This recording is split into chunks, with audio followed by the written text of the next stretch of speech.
저희 집사람은 무언가를 이렇게 쉽게 믿는 그런 사람이 아닙니다. 이렇게 영화나 드라마 같은 걸 봐도 그냥 이렇게 안 받아들이고 잘 따져요. 같이 막 말하고 이렇게 합니다. 최근에 이제 폭삭 소가수다라는 드라마가 괜찮다 그래가지고 같이 봤는데, 거기 보면 그 어린 연인인 관식이와 애순이가 현실의 벽에 부딪혀서 생이별을 하는 그런 장면이 나와요. 근데 관식이가 큰 여객선을 타고 제주를 이렇게 떠나죠. 근데 그 사실을 뒤늦게 알게 된 애순이가 이미 이 엄마 아빠 다 잃은 그 가련한 애가 그날 비가 또 오는데 비를 맞으면서 울면서 바다를 향해서 달리죠. 그러면서 그 축대 끝에서 비를 맞으면서 퍼지고 앉아가지고 저 멀리 그 배를 보면서 관식이를 목 놓아 외치는 거죠. 양관식 가지 말라고 이러면서 이렇게 해요. 가지 말라고 그래요. 근데 놀랍게도 그 소리가 그 고등을 울리면서 떠나가는 그 멀리 떨어진 배 위에 있는 양관식이 귀에 들리는 거죠.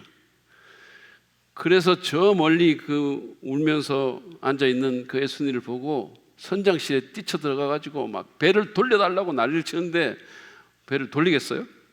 그러니까 이제 거기서 뛰어내리는 거죠. 그 높은 데서 확 뛰어내려가지고, 그래가지고 헤엄을 쳐가지고 애순이가 있는 곳으로 오는 겁니다. 애는 여기서 울고 있고 비는 내리고 너무 슬픈 장면이잖아요. 그래서 저는 눈물을 닦으면서 그걸 보고 있는데, 그 슬프고 뭉클한 순간에 저희 집사람이 아니 배가 저렇게 멀리 있는데 여자의 소리가 그 시끄러운 뱃속에서 들린다고? 저게 말이 돼? 이러는 거예요. 그러면서 또 하는 말이 아니 그리고 저 거리를 헤엄쳐서 온단 말이야? 무슨 박태환이야? 이러는 거죠. 그러면서 이제 분위기를 좀 깼습니다. 어쨌든 여러분 가운데서도 저희 아내처럼 뭔가 쉽게 이렇게 안 믿는 사람이 있을 수 있어요. 뭔가 잘 이렇게 논리적으로 생각하고 따지고 이런 분들이 있을 수 있습니다. 그래서 보이스 피싱 같은데 절대로 걸리지 않고 오히려 피싱하는 사람을 당황스럽게 만드는 그런 분이 있을 수 있어요. 우리 집사람도 그러거든요. 근데 그런 사람에게 예수님의 부활에 대한 소식은 믿기 쉬운 소식이 아닙니다. 아니 정말로 믿기 힘든 얘기죠.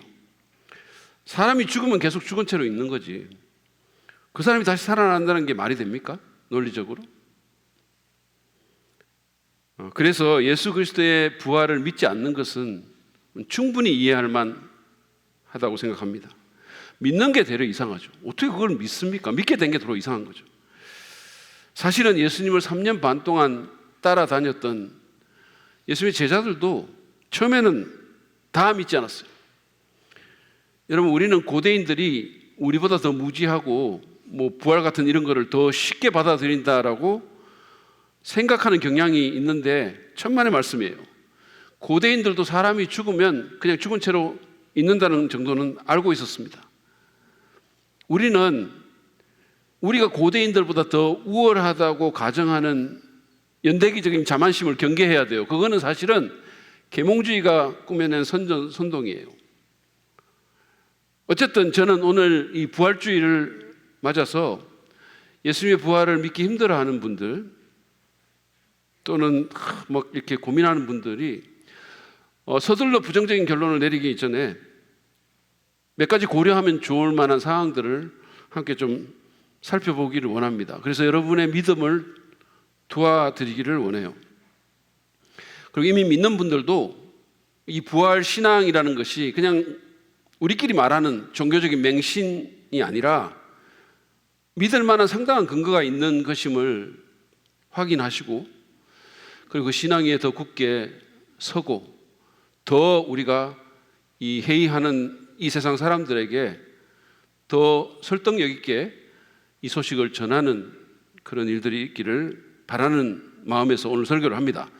근데 이 사실은 여러분들이 제가 평소에 하는 것처럼 오늘 말씀은 성경을 이렇게 잘 강해가지고 원리를 나누기보다는 약간 어떻게 보면 강의 비슷한 느낌이 들 수도 있어요. 그러나 어쨌든 제 의도를 잘 이해하고 들어주시면 좋겠습니다. 첫 번째 고려할 사항은 제자들의 조작 가능성에 대한 겁니다. 예수님의 부활은 실제로 일어났거나 아니면 조작했거나 둘 중에 하나죠. 진짜거나 가짜거나 둘 중에 하나죠. 많은 사람들이 예수님의 제자들이 예수의 그 무력한 죽음에 실망한 후에 그래도 자기들이 여기에 많은 걸 투자했으니까 그 자기들의 꿈을 어떻게든 좀 이어가기 위해서 이 부활이라는 사건을 조작했다라고 생각을 합니다. 그래서 입을 맞추고 예수가 부활했다는 이런 말도 안 되는 거짓말을 퍼뜨렸다는 거죠. 근데 마태는 예수님이 십자가에서 죽은 직후에 대제사장들과 바리새파 사람들이 빌라도 총독을 찾아와서 무덤을 지켜달라는 부탁을 하면서 제자들의 조작 가능성을 언급했다라고 적었어요. 마태복음 27장 63절, 64절에 그들의 말이 적혀 있습니다. 보시죠. 각하 세상을 미혹하던 그 사람이 예수를 얘기합니다. 살아있을 때에 사흘 뒤에 자기가 살아날 것이라고 말한 것을 우리가 기억하고 있습니다. 그러니 사흘째 되는 날까지만 무덤을 단단히 지키라고 명령해 주십시오. 혹시 그의 제자들이 와서 시체를 훔쳐가고서는 백성에게는 그가 죽은 사람들 가운데서 살아났다 하고 말할지도 모릅니다. 그렇게 되면 이번 속임수는 처음 것보다 더 나쁜 영향을 미칠 것입니다. 그러니까 제자들이 시체를 훔쳐갈 수 있고 그러고 나서 예수가 부활했다라는 그런 사기를 칠 수 있으니까 로마 군병들이 좀 와가지고 무덤을 확실하게 좀 지켜달라고 총독에게 부탁을 한 거죠. 그래서 사실은 그렇게 해서 완전히 무덤을 봉인하고 확실하게 지켰죠. 로마 군인들이 그 무덤 앞에서 있었으니까요. 그래서 사실은 어떻게 보면 조작 가능성이 더 없어진 건데 어쨌든 이런 조작이 가능할까요? 일단은 목숨을 걸고 이런 조작을 할 동기가 없습니다. 예수님 이전에도 실패한 메시아들이 있었거든요.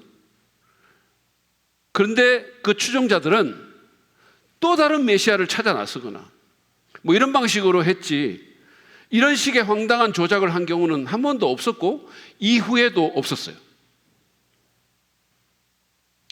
거기다가 조작을 하려면 이게 한 사람이 연관된 문제가 아니잖아요.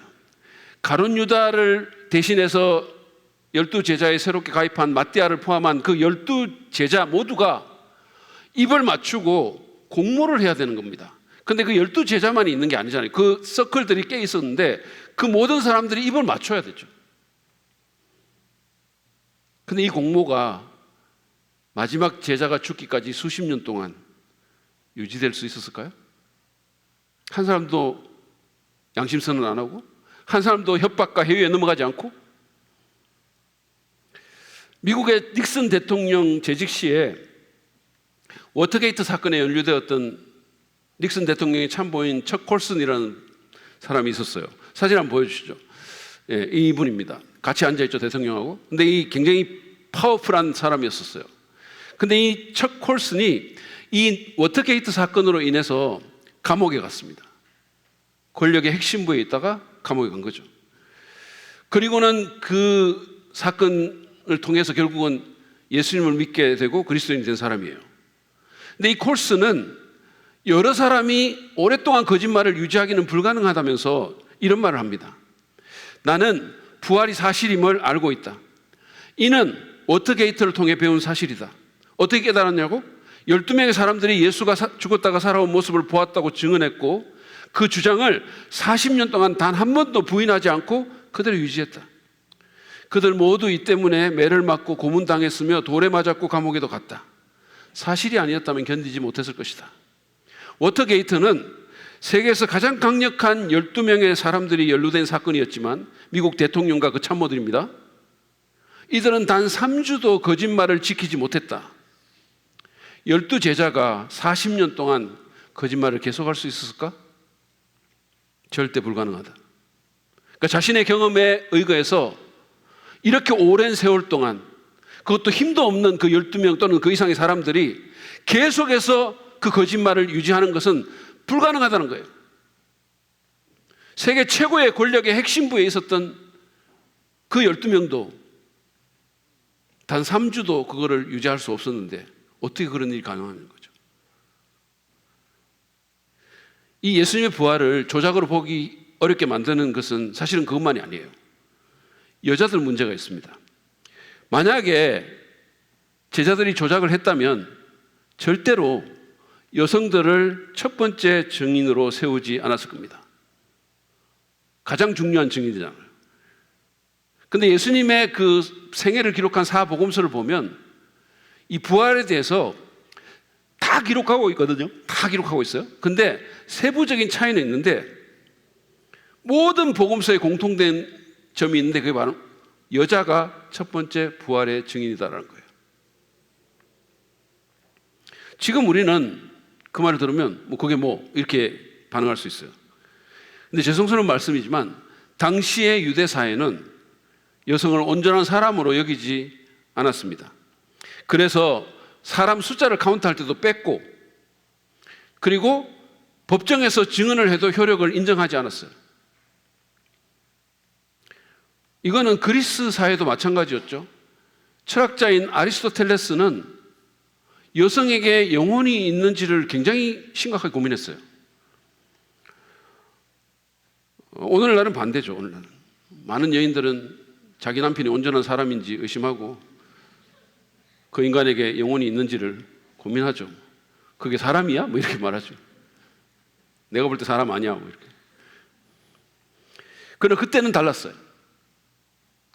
영국의 역사학자인 리처드 보컴이라는 사람은 그리스 로마 세계에서 교육받은 남성들은 여성들이 종교적인 문제에 있어서 잘 속고 특히 미신적인 환상과 과도한 종교 행위에 빠지기 쉽다고 생각했다라고 설명했어요. 이게 그 당시에 여자를 보는 시각이었고 그 당시의 정서였죠. 근데 여러분, 그런 사회에서 왜 여성을 부활의 첫 번째 증인으로 만들고 또 그거를 복음서에 다 기록했겠어요? 모든 복음서에 다. 그거는 자기네 얘기를 믿지 말라는 초대하고 같은 거예요. 우리 얘기 가짜입니다, 믿지 마세요라고 말하는 거 똑같은 거예요. 실제로 2세기의 그리스 철학자인 켈수스라는 사람은 이렇게 비웃었어요. 예수가 죽은 후 다시 살아나 형벌의 흔적을 보여주고 그의 손이 어떻게 찔렸는지를 보여주었단다. 그런데 이것을 누가 보았는가? 히스테리컬한 여성과 같은 마술에 속은 다른 여성들이었다. 그러니까 여자들이 이걸 첫 번째 봤다는 것을 이런 식으로 비꼰 거죠. 믿을 수 없다는 얘기예요. 여러분, 제자들이 이런 반응을 예상하지 못했을까요? 제자들이 못 배웠을지는 모르지만 바보는 아니었어요. 사람을 속이기를 원했다면, 뭔가를 만들어서 꾸며서 속이기를 원했다면 설사 이런 비슷한 일이 있었다 하더라도 뺐을 겁니다. 그런데 그들이 다 그렇게 증언한 것은 실제로 그런 일이 있었다는 이유 외에는 설명할 게 별로 없어요. 또 하나 조작의 개연성을 현저히 떨어뜨리는 것은 부활의 성격에 대한 그들의 묘사입니다. 당시에 그리스 로마의 지식인들은 물리적인 몸을 저급하게 여겨서 그래서 영혼 불멸은 믿었지만 이 몸의 부활은 이 사람들에게 어떻게 보면 혐오스러운 개념이었어요.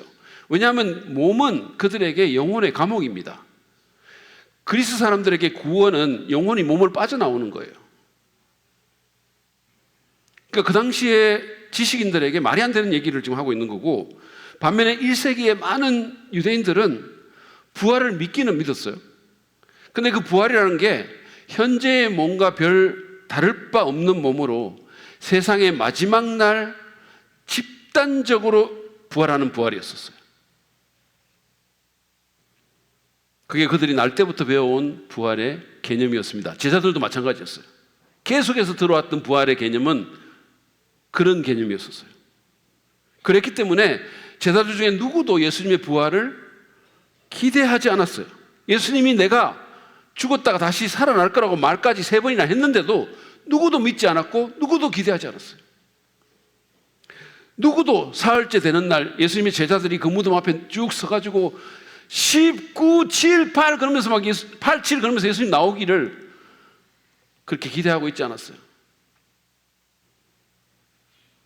당시의 유대인들은 그 누구도 그들의 현재에 한 개인이 부활해서 물리적인 몸을 가지고 있으면서도 동시에 완전히 변화된 몸, 이를테면 닫힌 문을 통과하기도 하고 사람들이 그 몸을 알아보지 못하고 나타났다가 사라지기도 하고 결국에는 하나님의 공간으로 완전히 사라져버리는 그런 몸으로 부활한다는 것은 생각조차 할 수가 없었어요. 그 누구도. 선례가 없는 얘기였고 구약의 어떤 성경 본문도 부활의 이런 종류의 몸을 예측하지 않았어요. 그런데 어떻게 이 제자들이 그런 완전히 새로운 부활의 개념을 조작해낼 수 있었을까요? 철학자들도 아니고 교육도 안 받고 평생 어부하고 이러던 사람들인데 그것은 그들이 실제로 예수님을 통해서 이런 종류의 부활을 목격했기 때문이라는 것이 훨씬 더 개연성이 큰 설명이에요. 그래서 이 공모의 불가능함, 여자 증인의 문제, 그리고 일반적인 생각과는 전혀 다른 선례가 없는 그 부활의 개념 등은 이게 조작이 아님을 강력히 지지한다고 저는 생각합니다. 두 번째로 우리가 생각해 봐야 될 것은 뭐냐면 예루살렘에서 시작된 기독교라는 거예요. 기독교는 1세기 예루살렘에서 시작해서 전 세계로 퍼져나갔습니다. 의사이자 역사가인 누가는 자신의 책인 누가복음과 사도행전에서 예수의 죽음 후에 이 제자들이 예루살렘에 머물러 있었고 첫 번째 교회도 예루살렘에서 시작된 것을 분명히 하고 있어요. 예를 들어서 사도행전 1장 12절 말씀을 보시죠. 누가가 기록한 겁니다. 그들은 올리브산이라고 하는 산에서 예루살렘으로 돌아왔다. 그 산은 예루살렘에서 가까워서 안식일에도 걸을 수 있는 거리에 있다. 그러니까 제자들이 예수님이 죽고 나서도 계속해서 예루살렘에 있었다는 거죠. 십자가에서 처형된 이후에도 계속 거기 있었다는 겁니다. 그리고 결국은 거기서 교회가 시작이 됩니다. 이것은 일반 역사가들도 인정하는 거고 비판자들도 여기에 대해서는 이의를 제기하지 않아요. 여러분 예를 들어서 석가모니가 인도에서 이렇게 불교를 시작하고 누구도 이의를 제기 안 하는 것처럼 기독교가 예루살렘에서 시작됐다는 것은 누구도 이의를 제기하지 않아요. 1세기 예루살렘에서. 1세기 로마의 역사가인 그 타키투스라는 사람도 자신의 책인 연대기에서 이 기독교의 시작과 확산에 대해서 이렇게 증언합니다. 보세요. 이 부패한 미신은, 기독교를 일컫는 거죠. 이 부패한 미신은 잠깐 동안 억눌려 있었지만 아마 십자가 처형 때문에 그랬겠죠. 나중에 다시 그 모습을 드러냈으니 그 병폐가 처음 발생한 유대 지역뿐만 아니라 전 세계의 혐오스러운 것과 흉악한 것들이 밀려들어와 행행하고 있는 로마에도 세력을 뻗쳤다. 그는 기독교를 부패한 미신, 병폐 등으로 부르면서 이게 처음 발생한 지역이 유대 지역이라고 말을 했어요. 갈릴리도 아니고 시리아도 아니고 이집트도 아니고 유대 지역이었다는 건데 이 유대 지역의 중심이 바로 예루살렘이에요. 여러분 제자들은 왜 자기 스승이 죽고 난 후에 예루살렘에 계속해서 머물러 있었을까요? 궁금하지 않으세요? 그들 중에 다수는 갈릴리 사람들입니다. 그리고 예수님도 갈릴리에서 자라났죠. 그리고 공생의 반 이상을 갈릴리에서 사역을 하셨어요. 엄청난 기적을 행하고 인기를 모았어요. 거기서. 그러니까 상식적으로 생각하면 자기 스승이 처형된 후에 그곳을 떠나서 고향으로 가는 게 맞죠. 거기 훨씬 더 안전하기도 하고 아는 사람도 있고 숨을 곳도 많고. 누가복음 24장에서 예수님께서 처형된 그날, 그러니까 안식일 금요일에 처형됐잖아요. 그러고 나서 금요일 저녁부터 안식이 시작되니까 토요일 지나가지고 일요일 날, 그러니까 안식일이 풀리는 그 다음 날, 바로 그때 예루살렘을 떠나는, 예수의 죽음에 실망해서 엠마오로 내려가는 두 추종자의 얘기를 해줍니다. 그게 정상이죠. 이제 예수가 죽었고 자신의 모든 꿈도 죽었고 예루살렘에 더 이상 머물러 있을 이유도 없고 있으면 더 위험하고 자기들도 죽을 수 있으니까 그냥 가는 게 맞는 거예요. 그런데 12제자는 그러지 않았습니다. 그들이 나중에 무언가를 도모할 것이라고 하더라도 갈릴리가 훨씬 좋죠. 여러분, 똥개도 자기 집에서는 반쯤 먹고 들어간다는 뭐 그런 말도 있잖아요. 똥개라는 말이 좀 그런가요? 하이브리드 애기도 이렇게 얘기해요. 요즘 시대에는 그래야 되죠. 제 SNS 친구 중에 한 여성이 있는데 내 아들 많이 컸지요? 이러면서 사진을 올린 거야. 그 사진을 봤더니 그게 강아지예요. 자기 아들이. 이런 시대에 제가 똥개라는 야만적인 언어를 썼으니 어쨌든 간에 여러분, 제자들은 자기 스승을 죽인 그 위험한 타지에 계속해서 머물러 있었습니다. 예루살렘은 원수들과 적대적인 권력자들이 득실되는 곳이죠. 유대계의 본산이고 성전이 있는 곳입니다. 그러니까 굉장히 강력한 힘들이 거기 있는 거예요. 그들을 이단 사냥할 수 있는 곳, 자기 스승을 죽일 정도로 막강한 권력이 있는 곳이죠. 그런데도 그들은 계속 거기에 있었습니다. 왜 그랬을까요? 무언가 큰 일이, 엄청나게 큰 일이 그곳에서 일어났기 때문이에요. 그래서 그 위험한 곳에 계속 있었던 겁니다. 그게 뭘까요? 그것이 바로 예수님의 부활이라고 저는 믿습니다. 예수님은 예루살렘에서 처형당하셨지만 그곳에서 부활하셨어요. 그래서 거기에 그분이 묻혔던 빈 무덤도 있었습니다. 그래서 그들이 예루살렘을 떠나지 않고 날마다 여기서 죽었던 예수가 다시 살아났다는 소식을 전하고 다녔던 거예요. 날마다. 만약에 예수님이 부활하지 않았다면 그렇게 하는 것은 자살행위죠. 유대의 권력자들이 무덤을 까고 시체를 공개하면 모든 게 끝납니다. 그리고 자기들은 처형당할 수 있어요. 공개적으로. 그런데 그 권력자들이 그렇게 하지 못했어요. 여러분, 그들이 정보원이 없어가지고 또는 군인들이 없어가지고 그 시체를 못 찾았을까요?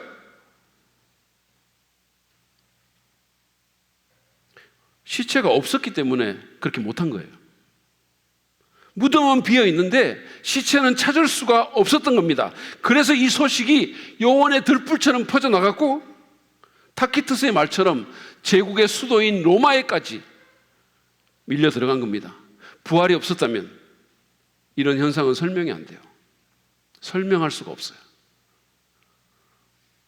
그런데 가장 위험한 그곳에서 기독교가 시작됐고 누구도 막지 못할 기세로 확산된 겁니다.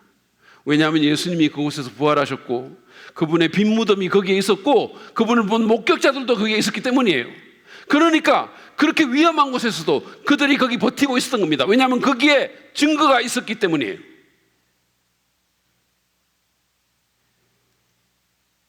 그래서 제자들이 갈릴리로 가지 않았고 예루살렘에 머물러 있었고 거기서 교회가 시작된 겁니다. 마지막으로 제가 좀 고려하고 싶은 것은 사복음서의 존재에 대한 겁니다. 이 사복음서라는 것은 마태복음, 마가복음, 누가복음, 요한복음이에요. 네 권의 책입니다. 마태복음은 세리 출신의 예수님 제자 마태, 나중에 예수님 제자가 되죠.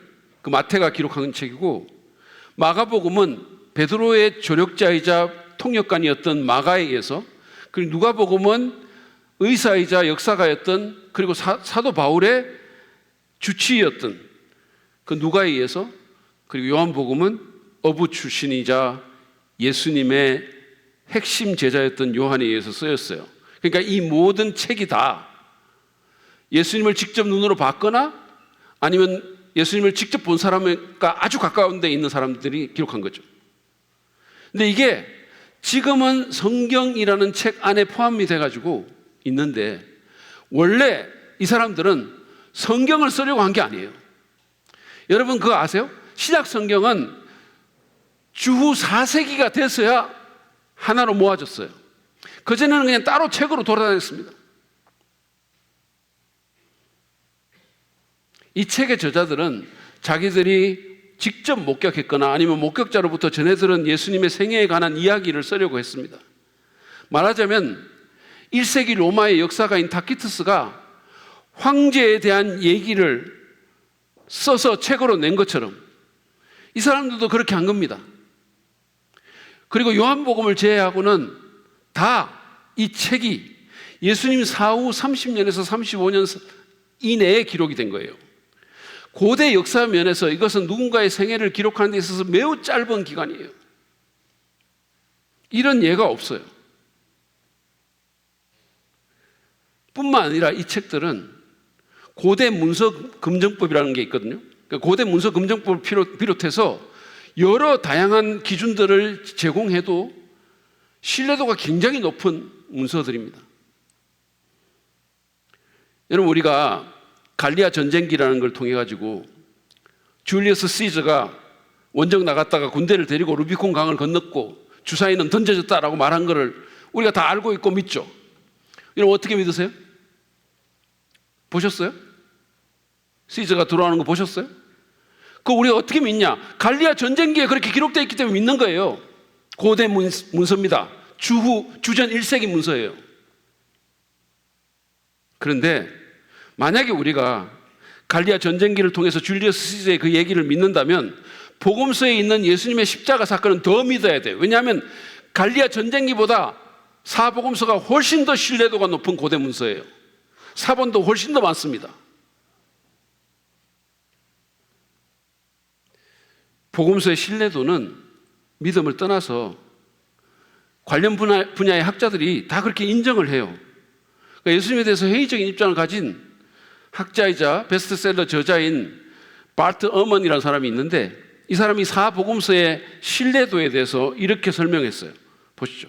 사복음서는 예수의 삶에 대해 우리가 알 수 있는 가장 오래된 최고의 자료이며, 이는 독실한 복음주의 기독교인부터 철저한 무신론자들까지 모든 진지한 고대 역사가들의 견해이다, 이렇게 말했어요. 신앙 여부를 떠나서 이 문서가 신뢰할 만한 문서라는 데 대해서는 모든 역사가들이 의견을 일치하고 있다는 겁니다. 그 어떤 것보다. 아무튼 그 당시에 팔레스타인에 살았던 한 랍비의 생애가 이처럼 빨리 기록이 돼가지고 그것을 없애려는 수많은 역사적인 시도에도 불구하고 2000년이 지난 지금까지 4권이나 유통된다는 것은 놀라운 얘기예요. 외경까지 포함한다면 15권도 넘어요. 우리는 왜 그러면 이 사람들이 예수님에 대한 책을 쓰려고 했는지에 대해서 생각해 봐야 돼요. 한두 사람이 아니잖아요. 누가는 자신의 책인 누가복음 1장 1절 2절에서 네 사람만이 아니라, 자기들 네 사람만이 아니라 많은 사람이 예수님에 관해서 책을 썼다라고 얘기를 합니다. 보시죠. 우리 가운데서 일어난 일들에 대하여, 이건 예수님에 대한 일을 얘기합니다. 차례대로 이야기를 엮어내려고 손을 댄 사람이 많이 있었습니다. 그들은 이것을 처음부터 말씀에, 예수님을 얘기하죠. 말씀의 목격자여 전파자가 된 이들이 우리에게 전하여 준 대로 엮어냈습니다. 그러니까 예수님에 대한 이야기를 쓰려고 한 사람들이 굉장히 많았다는 거예요. 많은 사람들이 예수님의 생애에 대한 글을 쓰려고 했다는 겁니다. 여러분, 많이가 몇 명일까요? 몇 명일까요? 윤석호 목사님은 굉장히 좀 긍정적인 캐릭터이기 때문에 수요 오아시스 예배 같은 예배 사회를 보면서 사람들이 인사시킬 때 제가 볼 때는 별로 사람이 많이 안 왔는데도 오늘 많이 오셨습니다 그러면서 서로 인사하라 그래요. 긍정적이죠. 근데 그런 윤 목사님도 5명이 앉아 있는데 많이 왔다라고 얘기하지 않습니다. 적어도 10명은 넘어야 그 얘기를 하겠죠. 많은 사람이 이 예수라는 팔레스타인 변방의 젊은 랍비에 대해서 생애를 쓰려고 책을 만들었다는 거예요.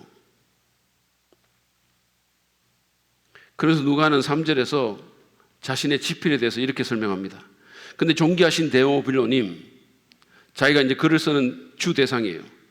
나도 모든 것을 시초부터 정확하게 조사하여 보았으므로 사람들 만나고 자료 찾고 인터뷰하고 지역에 가보고 수많은 노력을 했다는 거죠. 그렇게 해봤으므로 가깝게 그것을 순서대로 써드리는 것이 좋겠다고 생각하였습니다. 그의 말처럼 누가복음은요, 연대기적인 순서에 따라서 예수님의 생애를 기록하고 있어요. 여러분 생각해 보십시오. 누가는 왜 예수라는 사람에 대해서 모든 것을 시초부터 그렇게 조사를 해가지고 리서치를 하고 돈을 들이고 사람들 만나고 지역을 쫓아다니면서 왜 그렇게 노력을 해서 그분의 생애에 대한 책을 쓰려고 했을까요? 왜? 당시는 책 쓰는 것이 쉬운 때가 아니었잖아요. 컴퓨터도 없었고 인쇄술도 없었고 검색기도 없었고 챗 GPTI도 없었어요. 근데 누가는, 아니 마태, 마가, 요한, 그리고 누가가 말한 그 많은 사람들은 왜 예수라는 이 랍비에 대해서 그토록 많은 노력을 기울여서 책을 썼을까요? 요즘같이 아무나 책을 내는 이런 시대에도 사람이 죽고 난 후에 그 사람의 생애에 대해서 책 나오는 사람이 극소수예요. 제가 죽은 후에 제 생애에 대해서 한 명이라도 책을 쓸까요? 이 보세요, 지금 다 비웃고 있잖아요. 다른 교회 가서 그래도 이렇게 하면 동정적으로 쳐다보는 눈길이 좀 있을 텐데, 어쨌든 간에 여러분, 솔직히 고대 인물 가운데 이렇게 많은 정기를 남긴 사람이 있습니까? 생각해 보세요. 없어요. 당시에 세상을 호령하던 로마 황제에 대해서도 사람들은 이렇게 하지 않았습니다. 예를 들어서 예수님과 동시대를 살았던 로마 황제 중에 클라우디우스라는 황제가 있거든요. 그 사람의 경우에 타키투스와 수에토니우스 딱 두 사람만이 그 생애를 기록했는데, 그것도 그 사후 60년이 지나서 그렇게 했어요. 그것도 여러 로마 황제들의 생애를 같이 기록하면서 그 가운데 있었어요. 근데 아무 직함도 없던 가난한 랍비, 그것도 십자가에 처형된 팔레스타인 청년에 대한 책이 그렇게 빨리, 그렇게 많이 나왔다? 놀라운 일이에요. 우리가 반드시 질문해 봐야 될 것은 이겁니다. 무엇이 이렇게 많은 사람들로 하여금 변방의 한 랍비, 실패한 메시아의 생애에 대한 책을 쓰게 만들었을까? 그 사람의 지혜로운 말씀 때문에 그랬을까? 여러분, 그런 현자는 예수님 외에도 고대 사회에 여러 명 있었어요. 아니면 십자가의 죽음 때문에 그랬을까? 메시아 노릇하다가 십자가에 달려 죽은 여러 사람들이 있어요. 예수님 외에도. 예수님이 십자가에 달려서 그냥 죽고 모든 게 끝났다면, 그래도 사람들이 책을 썼을까요? 너희가 서로 사랑하라 그랬던 것처럼 그런 말 때문에 책을 썼을까요? 그렇지 않았을 겁니다. 솔직히 부활이 없었다면 기독교도 없었고 사복음서도 없었고 신약 성경도 없었을 겁니다. 예수님이 죽던 날 제자들은 다 뿔뿔이 흩어져서 도망갔어요.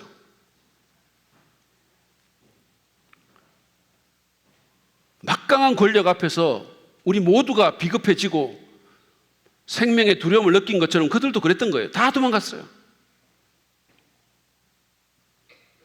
앤디 스탠리의 말처럼 그리스도가 없어졌기 때문에 그리스도인도 없었던 거예요. 단 한 명도. 예수가 죽고 나서 바로 한 명도 없었어요. 당연히 기독교도 교회도 신약 성경도 없었습니다.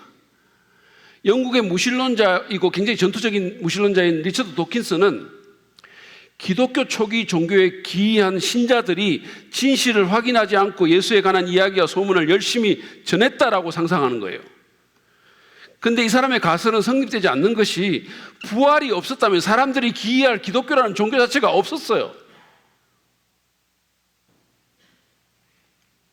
여러분 기억하십시오. 예수님의 부활이 모든 것을 바꿔놨어요.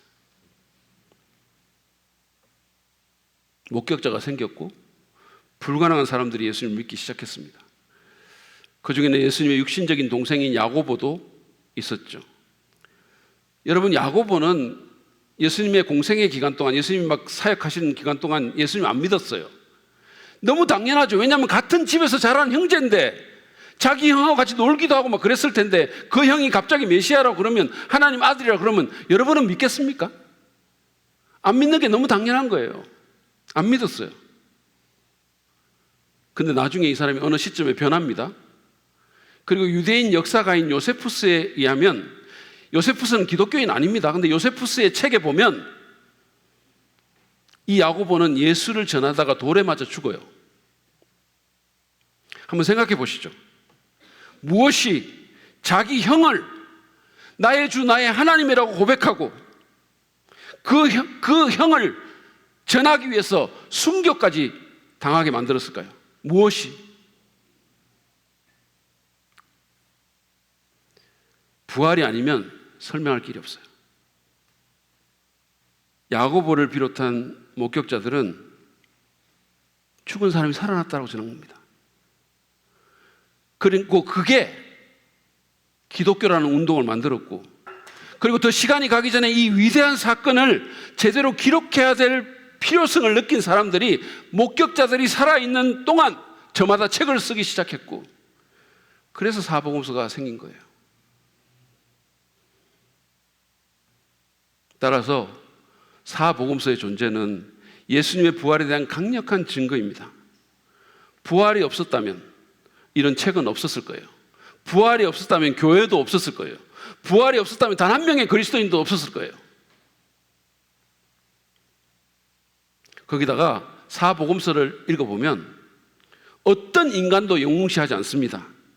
그 사람의 부끄러운 치부를 다 그냥 드러내요. 예를 들어서 이 초대교회가 있는데 그 초대교회 리더가 베드로잖아요. 가장 강력한 지도자잖아요. 그 베드로 12제자들 뭐 예수님 3번이나 부인하고 예수님 잡힐 때 다 도망가고, 이런 치사찬란한 모습들, 이런 부끄러운 모습들 그대로 다 기록해 놓죠. 만약에 이 책이 그냥 초기 교회의 선전물이었다면 당시 지도자였던 베드로와 제자들이 이거 검열하고 다 뺐겠죠. 하나도 도움이 안 되는데 이거 왜 넣겠어요? 근데 복음서는 그렇게 하지 않았습니다. 왜냐하면 사람이 아닌 예수가 주인공이었기 때문이에요. 이 사복음서의 제자들은 다 같이 인류의 구원을 위해서 십자가에서 처참한 죽음을 죽었다가 사망 권세를 이기고 살아난 참 구원자 메시아 예수의 위대한 이야기를 있는 그대로 전하는 데 열정을 갖고 그것을 기록했기 때문이에요. 저는 오늘 부활을 잘 믿지 못하는 분들을 위해서 예수님의 제자들의 조작 가능성 여부와 예루살렘에서 시작한 기독교의 문제, 그리고 사복음서의 존재 같은 것을 살펴보면서 예수님의 부활에 대한 얘기가 단순히 그냥 종교적인 맹신이 아니라 상당한 역사적 증거에 의해서 뒷받침된다는 것을 제가 보여주려고 애를 썼습니다. 사실 이거 외에도 뭐 제자들의 변화라든지 안식일 체제가 변경된 거라든지 초대교회의 급속한 성장이라든지 다양한 증거들을 제가 2시간, 3시간도 더 말할 수 있어요. 그러면 제 아내한테 제가 혼날 것 같고 이 정도로만 해도 충분하다고 생각합니다. 근데 여러분 가운데는 그래서 뭐라고 말하는 분이 있을지 몰라요. 근데 여러분, 이거는 단순히 지적인 문제가 아닙니다. 만약에 예수님이 참으로 부활하셨다면 죽음이 끝이 아니라는 뜻이에요. 만약에 예수님이 정말로 부활하셨다면 우리 모두가 마음으로 깊이 갈망하는 영생의 소망이 실제일 수 있다는 겁니다. 그것도 몸을 가진 영생. 만약에 예수님이 참으로 부활했다면 생명의 주관자 되시는 하나님이라는 분이 계신다는 뜻입니다. 만약에 예수님이 부활하셨다면 그분 당신의 주장처럼 그분이 하나님의 아들이고 하나님께로 가는 유일한 길이라는 뜻입니다. 만약에 예수님이 부활하셨다면 그분이 말씀하신 모든 말씀이 사실이고 당연히 가장 유명한 요한복음 3장 16절의 말씀도 사실이라는 뜻입니다. 예수님이 이렇게 말씀하시죠. 하나님께서 세상을 이처럼 사랑하사 독 외아들을 주셨으니 이는 그를 믿는 사람마다 멸망하지 않고 영생을 얻게 하려는 것이다. 하나님이 여러분을 얼마나 사랑하셨는지 독생자 예수도 아끼지 않고 내어주셨어요. 그분이 하나님의 아들됨이 그분의 부활로 증명이 된 겁니다. 그분을 믿으면 멸망하지 않고 영생을 얻는다라고 하셨어요. 내 죄를 위해서 죽으시고 나를 의롭다 하기 위해서 죽음을 넘어선 소망을 우리에게 주기 위해서 부활하신 그 예수님을 이 시간에 믿지 않으시겠습니까? 여러분의 마음으로 영접하지 않겠습니까? 그러면 여러분은 멸망하지 않고 죽음으로 모든 게 끝나지 않고 영원한 생명을 누리게 될 겁니다. 그런 축복이 여러분 모두에게 있기를 간절히 바랍니다.